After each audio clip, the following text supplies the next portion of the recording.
Parliamentarians in Sri Lanka are electing a new president. One of three candidates will replace Gotabaya Rajapaksa, who fled the country after months of protests over an economic crisis.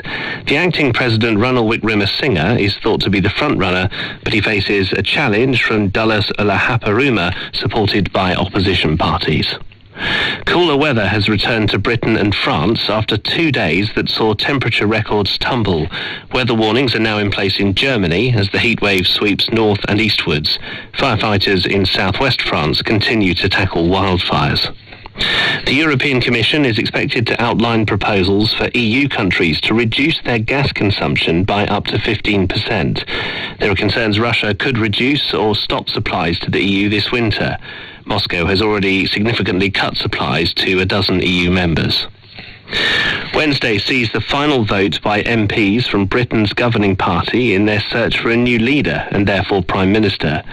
Trade Minister Penny Mordaunt and Foreign Secretary Liz Truss will each hope to be having supporters of the former Equalities Minister Kemi Badenoch, who will join them to make them front-runners. The former Finance Minister Rishi Sunak is the competitor. The final decision rests with Conservative Party members.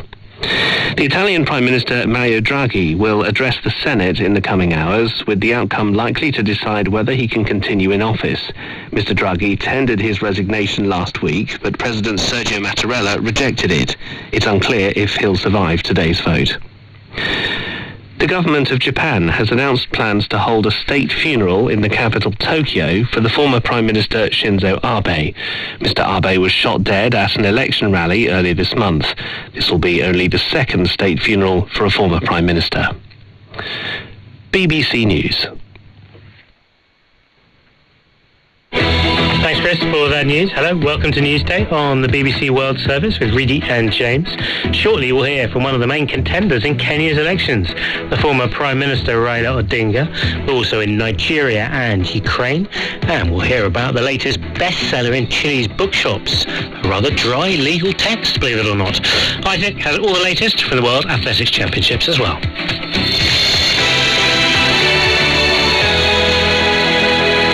Today, the former Nigerian Police Commissioner, Abba Kyari, will appear before a court in Abuja for a bail hearing. He was arrested alongside 4 others in February over allegations of involvement in an international drug cartel. Although Nigeria doesn't produce large volumes of illicit drugs itself, it has an alarming rate of drug trafficking. Most of the borders in Nigeria are porous, giving room for the easy influx, movement and exit of drugs, which mainly come from South America. I'm now joined by journalist and former editor-in-chief of Daily Trust newspapers, Manir Dan Ali, in Nigeria's capital, Abuja. Thank you so very much for joining us today. These are serious allegations against the former police commissioner. Tell us more. Well, indeed, it's not the only allegations against him. Actually, he's earlier been tried on an extradition case to the U.S. for fraud-related cases. Over $1 million is involved in that particular case. But on the drug one, he is accused of being part of a group that has infiltrated even the anti-drug body, the police, and what have you, to be able to ply its trade.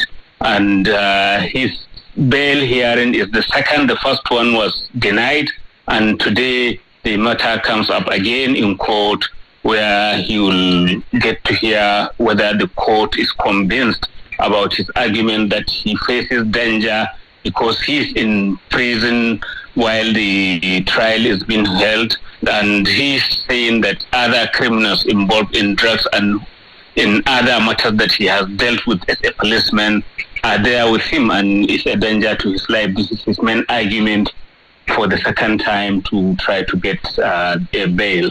What has been the general reaction to the arrest and trial of such a high-profile person who held such high office before? There was general disbelief that somebody who up to that time was celebrated for busting a lot of crimes related to banditry, to kidnapping. He had a special squad that has been so to say, busting so many of such cases. And then when the anti-drug body, the NDLEA, suddenly came up with a statement saying that he's a person of interest and he's disappeared. They are trying to arrest him.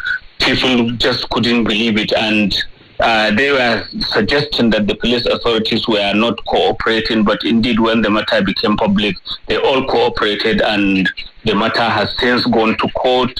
He's been held in prison because the court has so far not been convinced that his freedom could jeopardize, the continuation of the case. With the very little time that we have left, tell us generally about drug trafficking in Nigeria.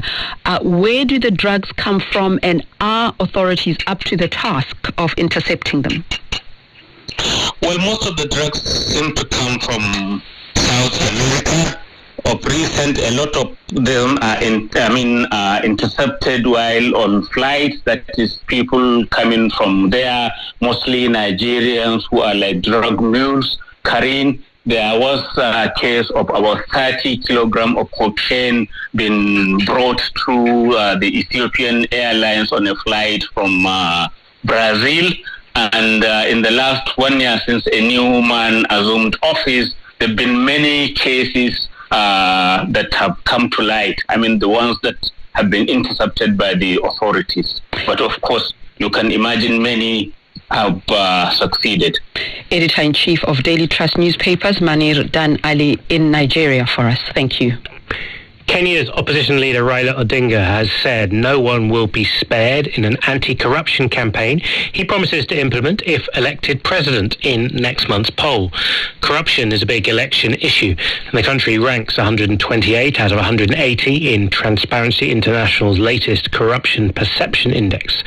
Mr. Odinga, a once fierce critic of the incumbent government, was, however, at pains to defend his now cosy relationship with his former rival, President Uhuru Kenyatta, who is supporting Mr. Odinga's fifth attempt at the country's top job. If he's successful, the 77-year-old told the BBC's Anne Soy he'll also introduce austerity measures and reschedule foreign debt to rescue the economy. What we'll do is to try to see if we can restructure some of these external debts, but which means that you convert some commercial loans into bilateral and multilateral loans, long-term, low-interest loans. But as you plan to do that, are you satisfied with the way that money was used? I remember you were very critical of the Eurobond, for example, and talking corruption. Even the president himself has admitted to losing upwards of $16 million per day to corruption. No, I'm not satisfied. But we're now dealing with the past. So we are just going to do a post-mortem because the patient is already dead. But we will, of course, investigate some of these deaths and see if they were properly utilized or who was responsible. How will you deal with corruption? We will first take measures to prevent corruption from taking place.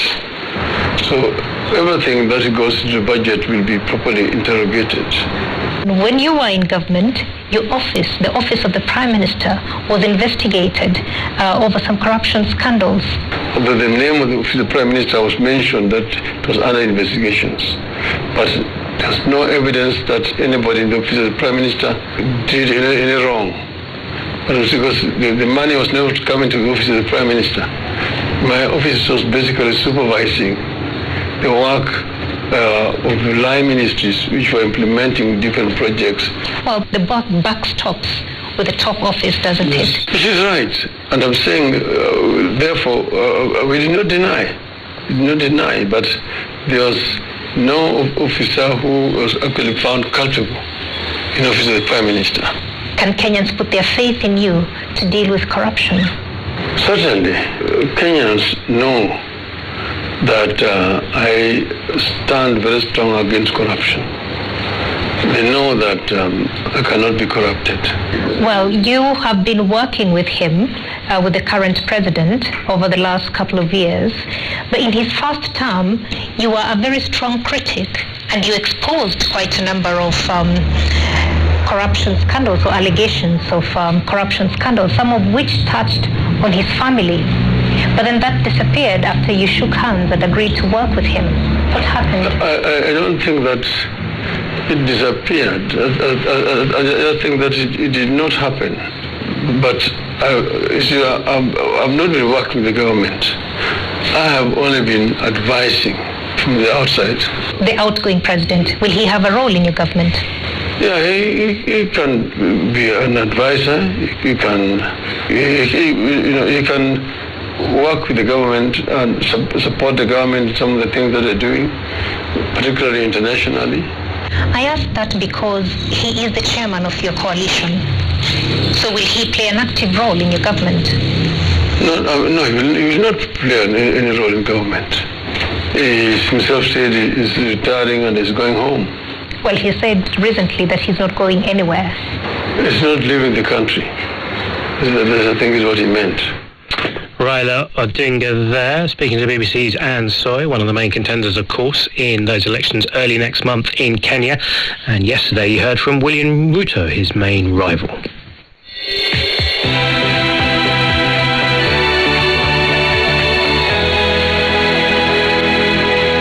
Russia must immediately release Ukrainians it has forced to leave home. That was the plea from the U.S. Secretary of State, Anthony Blinken, following reports that Russia was putting children up for adoption while thousands of others are being disappeared.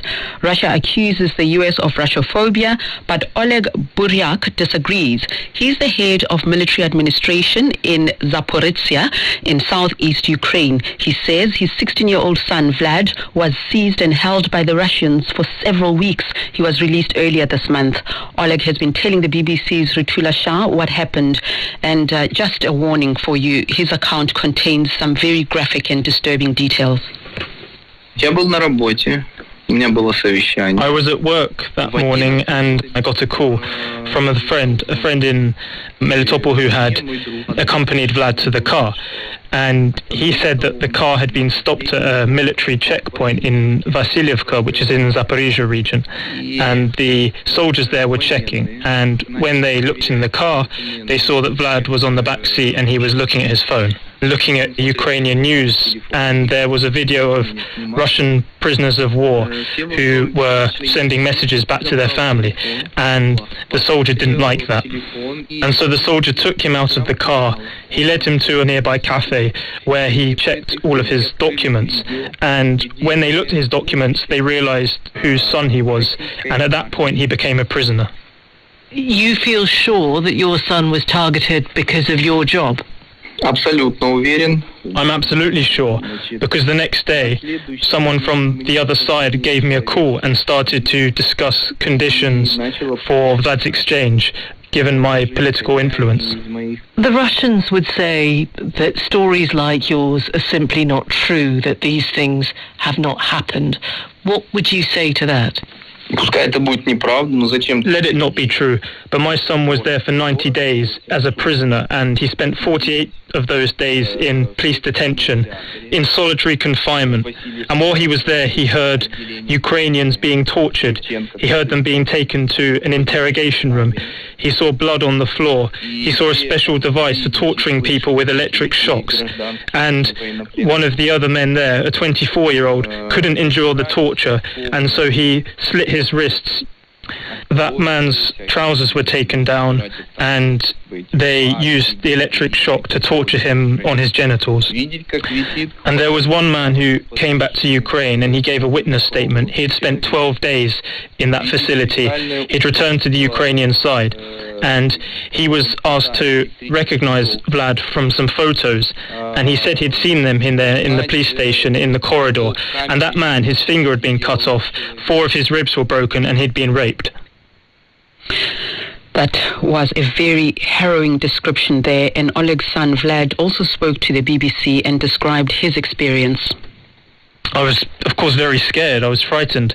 I didn't understand why they'd taken me, and I didn't know if I'd be allowed to leave, to be freed, or whether I would even be alive when they did.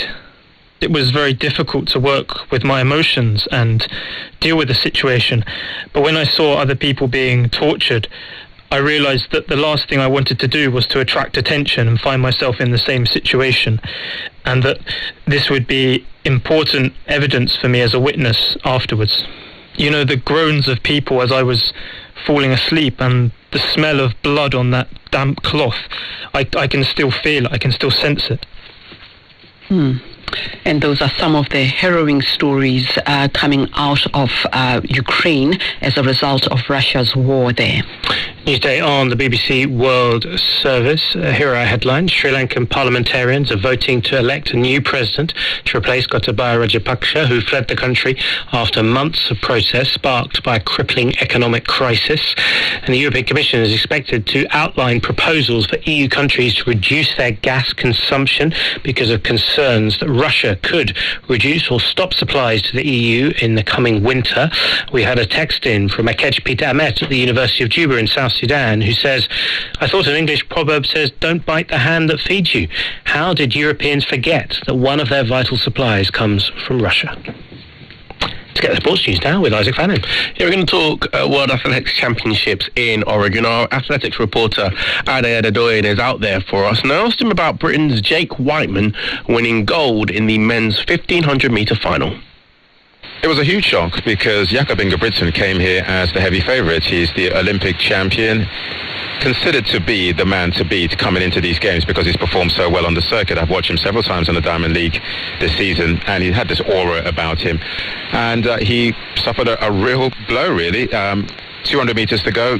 Jake Whiteman of Britain was with him, made his move, stayed with him, and in the home straight just out-sprinted him. It was a real shock because I've watched Jakob Ingebrigtsen several times over the last few years, and he has a pretty strong finish, but on this occasion, he just couldn't run him down. You know, they ran a tactical race rather than a fast one, and it played into Whiteman's hands. Ingebrigtsen spoke to the BBC afterwards, and he was desperately disappointed. You know, he said in the mix zone that, you know, he came for gold. No one remembers the silver medalist, but he was magnanimous in defeat because Jake Whiteman was lying down on the track afterwards, really, really emotional, but it was Jakob Ingebrigtsen who pulled him up to his feet. Yeah, I mean, what about Jake Whiteman? He like you say, won bronze at the Commonwealth Games, but he's a bit unheralded, and he's also had a bit of support from somewhere a bit unusual, I'd say. Yeah, he's a good athlete, one of the fastest in the world this year. The interesting thing is that Jeff Whiteman, who is his coach and also his dad, was the stadium announcer tonight.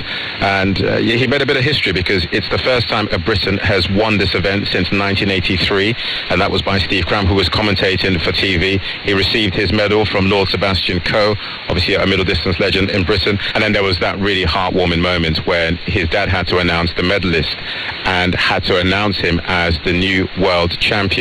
A brilliant occasion for the family. After the race, his mother was in tears. He said on the BBC that his mother would probably be in tears for the next week or so because, you know, he ran the race of his life when it really mattered. I mean, later on, there was also someone who ran the race of his life in the men's 400-metre hurdles. Yes, Alison Dos Santos, who is the fastest man in the world this year.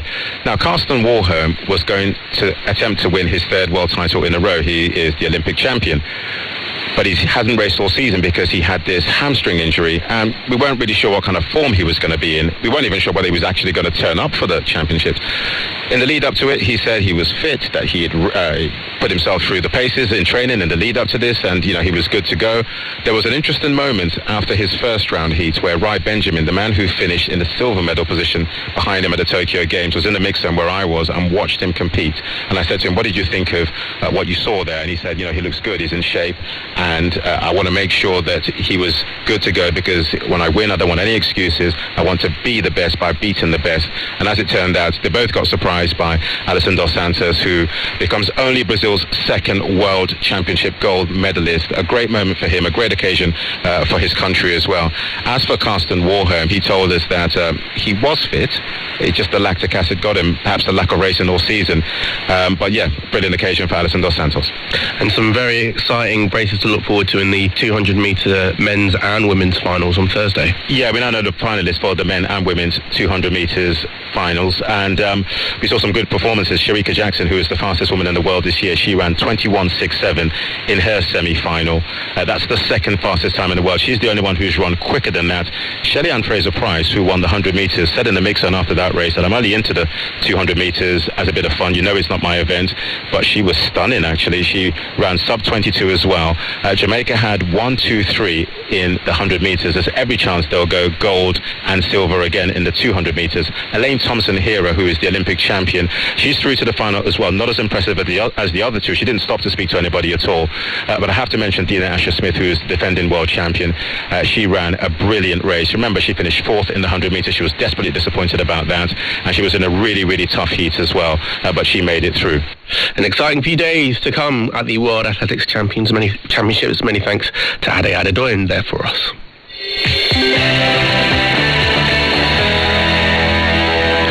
The cost of living crisis has hit everyone across the world, but some new research from the UK shows that students are finding it particularly tough. According to the National Union of Students in Britain, 96% of those surveyed are cutting back to make ends meet. Our reporter Shabnam Mahmood has more on the story. Once a week, Anaya, not her real name, visits this food bank in East London. At the moment, it is extremely difficult to be a student financially. Anaya, who is studying geography at King's College in the city, says her maintenance funds are not enough to cover her costs. You can definitely see the worsening situation, especially as a student, when you've got kind of course material, textbooks that you need to pay for, and all these like little additional costs that just add up, which means at the end of the month, you either pay your rent and you have one meal a day, or you risk getting kicked out of your accommodation. People who come in actually say that we don't want vegetables. She's not alone. A recent survey by the National Union of Students of over 3,500 students shows 1 in 10 were using food banks, and a third of them were living on less than £50 a month after paying rent and bills.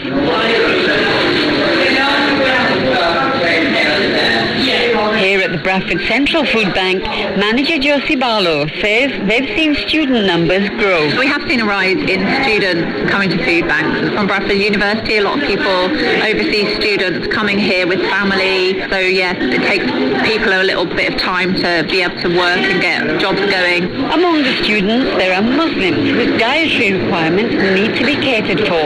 Our halal parcels differ in that we add in rice, chapati flour, spices, bags of lentils, things like that hopefully families will be able to use to make curries and meal staples that they need to use. 40% of our parcels are halal parcels. And catering for the need of Muslim students is one of the reasons Mohammed Ullah, a university chaplain from Manchester, is setting up a food bank for students in the city. We've seen a lot of students who are struggling just to eat, and so when we had Ramadan, for example, we had 200-300 people every night being fed, and there were people taking 2 or 3 packages home for food in the morning, for food the next day, and at that point you can kind of see there was a kind of start of an issue, and there are a lack of food banks who offer kind of halal provision. Being the Muslim chaplain, there's definitely an emphasis for me to cater for our Muslim students who have specific dietary requirements of halal meat and, you know, specific food for their kind of cultures. The NUS are now calling on the government to bring the student maintenance package in line with the living wage. That was our reporter Shabnam Mahmood.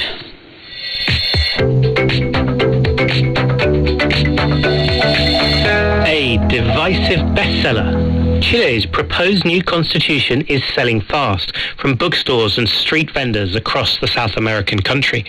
The new book, containing 388 articles, promises or threatens, depending on the reader's view, to reshape Chilean society. Arguments and even fights have followed as debate heats up before September's vote. It's as divisive as it is popular, with more than 1 million copies being sold this month so far. I spoke to the lawyer and director of the legislative area of the Fundación Jaime Guzmán, Teresita Santa Cruz. She told me why this little purple book is in such demand. I think it's great news that the Constitution has brought up this interest in citizenship, because the process we're going through for the last year is quite different from anything that we have lived before in our legal and political system. People are getting informed not only on the proposal of the Constitutional Convention, but also on the text of the current Constitution, because many of the things that have been historically criticized of the current text, I think many times are due to misinformation or not having deep knowledge of what the Constitution actually says. Yeah, and I was reading accounts of heated arguments, even fights over the proposed new constitution. Why is it so divisive? Well, I think there are many causes of the division. One of the main issues is that it has provided a very great space for identity politics, and we have many groups with their own interest at stake here. For example, all the rules regarding justice and legal system for indigenous people has created great division because it establishes two parallel systems of justice and legal systems that are applicable to people whether they are indigenous people or not. So you will be judged and you will have a legal system that applies to you depending on your ethnicity. I think that's quite complex, quite divisive. Right now, the polls suggest that in the referendum, this proposed constitution may well be rejected. If that is the case, what happens next? Well, there's quite a debate regarding that issue, but there are ways to modify the current constitution that are not necessarily the proposal of the convention. You can start a bill in Congress that modifies the constitution, and that is an option that can be debated in Congress. Another bill that's being currently debated in Congress and should be voted anytime soon that lowers the quorum for modifying the constitution. So there is a will of making these modifications easier. And also, I think there's quite shared feeling or thought between different political groups and parties that there is a need to modify the current constitution and update it to the current needs of our country. So I don't think that the rejection will end this process. It's such a long document, understandably so, a proposed constitution. How are people getting to grips with it? I understand it's not just by reading copies of it. There are other ways people are going through it. Yes, actually there's lots of information, not only the text that is available on the official site of the convention, but many social media personalities or even the traditional media are sharing their insights on the text. Also, people are recording podcasts, reading the articles of the Constitution and giving a brief commentary on its effects, for example, but you have lots of places to choose from. That is Teresita Santa Cruz. She is the director of the legislative area of the Fundación Jaime Guzmán in Chile. And if you have thoughts on the constitution of your country and what needs to change, always welcome your thoughts. +44 77 86 20 50 85. This is Newsday.